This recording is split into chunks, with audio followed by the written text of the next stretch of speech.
Amar and Kundan are brothers. Now in their 40s, they have lived together almost their entire lives in the hills of Himachal Pradesh. They share just about everything: their work, their home, and a wife. Tell me about your wedding day. We have a simple wedding, Kundan says. There is a bride and a groom, and the younger brother is simply attached to the elder brother.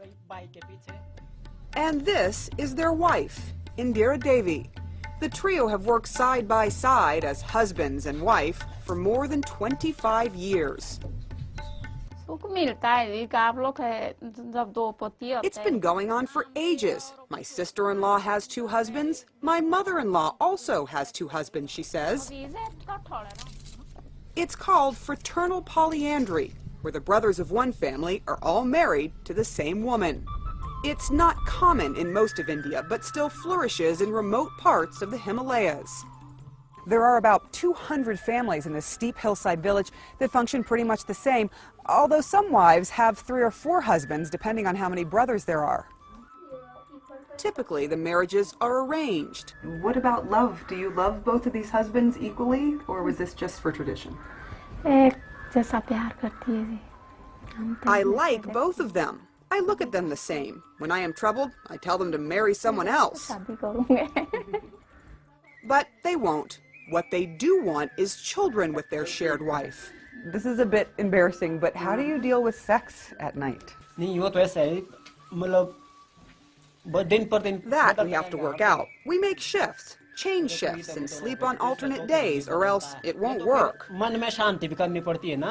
Is it difficult to have to share a wife between the 2 of you? To run the families, we have to do this, overcome the hurdles, and we have to control our hearts from feeling too much also. But feelings grow, and so did their family. They have 3 adult children now, who all live and work together in the same house. Do you know which child belongs to which biological father? We tell the kids that both fathers are the same. The family doesn't know and doesn't care. The daily grind takes all their time and energy.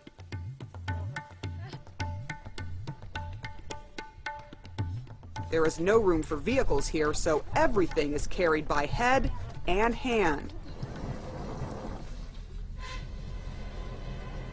Life is simple. And most villagers do hard labor on their tiny plots of inherited land. Younger brother Amar breaks stones for a living in his backyard and at a mine. His wife does back-breaking work in the fields, careful not to step on snakes. In this difficult terrain with few jobs available and very little land to share, one of the reasons that polyandry is popular here is because of pure economics. The practice goes back centuries because land is so scarce in this hill country.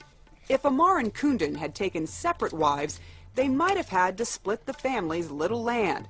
So they stick to tradition. Do you want this tradition to continue with your 3 children? I feel it is good for my daughter to have 2 husbands, she says. If they marry like that, they will be happy in the future. Her 17-year-old daughter isn't so sure about that. How many husbands would you like? 1, 2, or 3? Team. I would like 1 husband, she says. But in this remote corner of India, Sunita Pundir knows she is bound by custom. Will you marry for love or you will marry for tradition? I will marry for both, for tradition as well as for love. I will never leave our tradition, even if I have to forego love. I will never spoil my parents' reputation and my brothers. Sunita's 2 brothers have already decided they will follow tradition and share a wife. My opinion is that in a family there should be a joint system, he says. The joint system is very good. Family runs very well that way.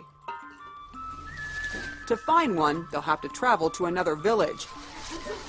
The gene pool here is too small.